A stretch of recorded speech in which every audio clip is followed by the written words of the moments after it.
आप एक महिला हैं और आपका वजन तेजी से बढ़ रहा है, चेहरे पे अनचाहे बाल आ रहे हैं और सिर के बाल भी झड़ रहे हैं, सडनली एक्ने स्टार्ट हो गए हैं, छोटी छोटी फुंसियां चेहरे पे आ गई हैं या चेहरे की रंगत खो गई है, तो एक ही आपके दिमाग में चीज आती है hormonal imbalance. Yes, hormonal imbalance, जिसकी वजह से महिला के पीरियड्स यानी कि मासिक धर्म में अनियमितता यानी कि इरेगुलरिटी आती है। आज हम इस वीडियो में इसी के बारे में बात करेंगे और इसके आयुर्वेदिक समाधान को लेकर बात करेंगे। नमस्कार, मेरा नाम है डॉक्टर रुचि भारद्वाज। मैं एक आयुर्वेदा फर्टिलिटी एक्सपर्ट हूं और इसके साथ साथ आयुर्वेदा कंसल्टेंट भी हूं। मैं अपने इस यूट्यूब चैनल पे महिला से जुड़ी जितनी भी रिप्रोडक्टिव हेल्थ से जुड़ी जितनी बीमारियां होती हैं उनको लेकर अक्सर बात करती हूँ। अगर आपको लगे कि ये वीडियो आपके लिए यूजफुल है या आपके किसी फ्रेंड के लिए या कजन के लिए, तो जरूर शेयर कीजिए। हार्मोनल इम्बैलेंस, जिसकी वजह से महिलाओं में कुछ दिक्कतों का सामना करना पड़ता है। नंबर 1, वजन तेजी से बढ़ना। नंबर 2, पीरियड्स में इरेगुलरिटी, जिसमें या तो पीरियड महीने में 2 बार आ रहा है या आता नहीं है, बहुत इरेगुलर होता है या स्कैंटी ब्लीडिंग होती है। तीसरा, चेहरे पे फुंसियां होना या पिगमेंटेशन होना। चौथा, चेहरे पे अनचाहे बाल आना और सिर के बालों का जरूरत से ज्यादा झड़ना। पांचवा, बात बात पे मूड स्विंग होना और नींद कम आना। जी हाँ, ये हार्मोनल इम्बैलेंस के कुछ सिम्टम्स होते हैं। अगर ये सिम्टम्स होते हैं तो आपको एक जागरूकता की जरूरत है कि कहीं हमारे हार्मोन्स इम्बैलेंस तो नहीं, और आपको कुछ टेस्ट करवाने चाहिए।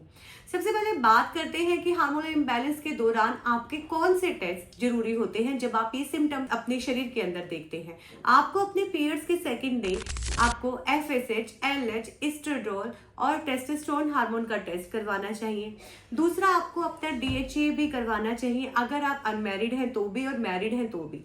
अगर आप मैरिड हैं और बच्चे के लिए ट्राई कर रही हैं तो आपको अपने पीरियड्स के दूसरे दिन पर AMH लेवल यानी कि एंटी म्यूनरल हार्मोन नाम का टेस्ट भी करवाना चाहिए, जिससे आपकी एग क्वालिटी और क्वांटिटी का पता चलता है। दूसरा टेस्ट जो कि हमारा अल्ट्रासाउंड होता है, वो आप पीरियड्स के दूसरे दिन करवाएंगे तो भी आपके PCOD कंडीशन का पता चलता है, और इसके साथ साथ आपके अंडे कितने दोनों तरफ बन रहे हैं वो भी पता चलता है।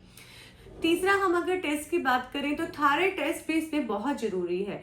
तो आपको पीरियड के 10th डे के बाद अगर आप थायराइड टेस्ट करवाएंगे तो आपको एक्चुअल रिजल्ट मिलेगा। इनमें ये जितने भी टेस्ट मैंने ब्लड टेस्ट बताए हैं वो एम्प्टी स्टमक खाली पेट होने बहुत जरूरी है, और अल्ट्रासाउंड आप यूरिन का प्रेशर बना के जा सकते हैं और तब करवा सकते हैं। अब बात करते हैं कि इसमें ट्रीटमेंट क्या दिया जाए, इसका इलाज क्या होता है। जी हाँ, जब आप इसका ट्रीटमेंट लेने जाते हैं तो आपको OCP पिल स्टार्ट कर दी जाती है, जो कि हार्मोनल पिल होती है। शरीर में बाहर से आपका एस्ट्रोजन और प्रोजेस्टेरोन जो है वो दिया जाता है, जिसकी वजह से भी आपकी जो एग क्वालिटी है वो धीरे धीरे पुअर हो जाती है। फ्यूचर में महिला बच्चा या महिला इनफर्टिलिटी का शिकार हो जाता है।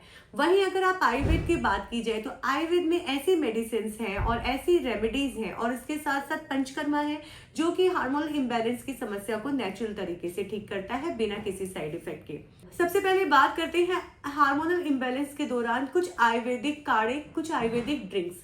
इनमें मैं सबसे पहले कुछ आयुर्वेदिक ड्रिंक्स में चाय के बारे में बात करूंगी, क्योंकि हर फीमेल जब भी हमारे पास आती है वो चाय और कॉफी के परहेज से भागती है, बोलती है मैम हमें चाय या कॉफी तो पीनी है। तो आप ऐसा कर सकते हैं, अपनी चाय या कॉफी में, कॉफी तो बिल्कुल भी नहीं बिकॉज वो आपके हार्मोन्स को ट्रिगर करती है। वहीं चाय में आप मिल्क ना डालिए, आप कुछ हर्ब्स जरूर डालिए, जैसे कि आप दालचीनी की चाय पी सकते हैं, उसके साथ जिंजर ग्रेट कर आप दालचीनी के साथ आप इन्फ्यूज कर उसको बॉईल कर सकते हैं और उसको पी सकते हैं। ऐसा आप दिन में 2 से 3 बार ये चाय ले सकते हैं। वहीं अगर आपको ये लगता है कि आपको बहुत ज्यादा एक्ने है और पीरियड्स ज्यादा इरेगुलर है तो उसमें आप 1 पिंच काली मिर्च भी डाल सकते हैं। दूसरा, हल्दी की चाय। जी हाँ, जहां भी इंफ्लेमेशन की कंडीशन होती है, ESR रेज जाता है या आपकी बॉडी नेचुरल तरीके से नहीं चलती है, तो हल्दी भी उसमें बहुत बेनिफिट्स देती है। तो आप पानी में हल्दी उबालकर भी रात को सोते वक्त ले सकते हैं। तीसरा, castor oil in the look warm water. Yes, गुनगुने पानी में 2 चम्मच कैस्टर ऑयल आप हर रोज रात को बेड टाइम पे सोते हुए लेंगे तो भी आपकी हार्मोनल इम्बैलेंस की समस्या जो है वो दूर होती है।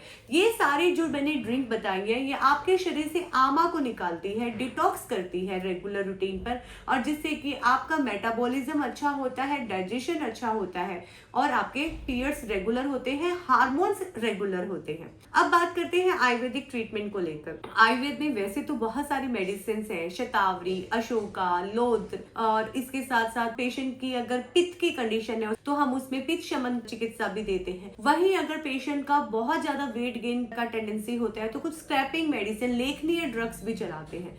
इन सारी चीजों के साथ साथ सबसे जो ज्यादा अच्छा ट्रीटमेंट आयुर्वेद में है वो है पंचकर्म।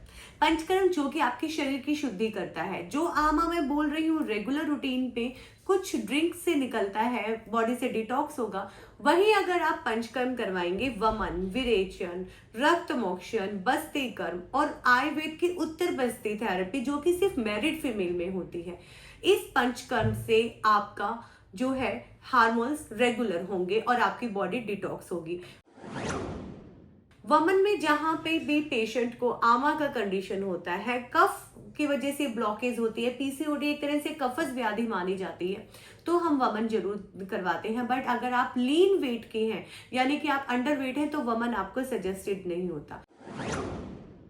वहीं अगर पीरियड्स में आपको बहुत दर्द होता है, एंडोमेट्रोसिस भी, आप अनमैरिड लड़की हैं या फिर आपको इंटरकोर्स के दौरान बहुत दर्द होता है, तो हम विरेचन जैसी प्रक्रिया पंचकर्म की आपको बताते हैं जिससे शरीर में पित्त शमन होता है। बस्ती कर्म जो कि अगर आपके शरीर में बहुत आमा होता है, आपके पीरियड्स इरेगुलर के साथ साथ पीरियड्स की और भी समस्याएं हैं, हैवी ब्लीडिंग होती है, तो हम बस्ती यानी कि ऑयल का एनिमा देते हैं। वहीं आपकी एग क्वालिटी इनहेंस करने के लिए और यूट्रस की स्ट्रेंथनिंग के लिए भी आपका बस्ती कर्म बहुत जरूरी है। रक्त मोक्षण यानी कि ब्लड लेटिंग आपके पीरियड्स के कुछ दिनों के बाद इवन डेज में मैं करना प्रेफर करती हूँ, जो कि आपकी क्यूबिटल वेन से हम निकालते हैं कुछ ब्लड, वो भी आपके बॉडी टाइप, आपकी प्रकृति और बॉडी वेट के अकॉर्डिंग होती है, जिससे ना सिर्फ आपका ब्लड सर्कुलेशन इनहेंस होता है, आपका ब्लड एक तरह से प्यूरिफाई होता है, इवन ब्लड के अंदर भी जो आमा होता है वो निकलता है, यानी कि ब्लड जो है डिटॉक्स होता है। नस्यम कर्म जो होता है वो आपकी एग क्वालिटी इनहेंस करने के लिए भी बहुत अच्छा है, और हाइपोथैलेमस के में जितनी भी ग्लैंड्स होती हैं और हार्मोन्स को जो फंक्शन देती हैं उसको बूस्ट करने के लिए नस्यम बहुत अच्छा है, क्योंकि आयुर्वेद बोलता है नासा ही शिरो द्वारा। तो जो हमारे ब्रेन की जितनी भी डिजीज होती हैं वो हम एक नॉस्ट्रल के थ्रू एक पर्टिकुलर मेडिसिन से, एक पर्टिकुलर ऑयल या घी से नस्यम कर हम उसे ठीक कर सकते हैं।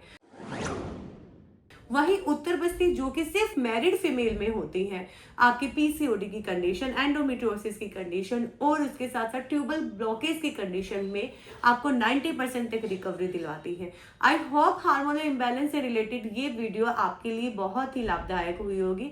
आपको लग रहा है आपके किसी फ्रेंड या रिलेटिव के लिए बहुत जरूरी है तो प्लीज इसे शेयर जरूर कीजिए। धन्यवाद।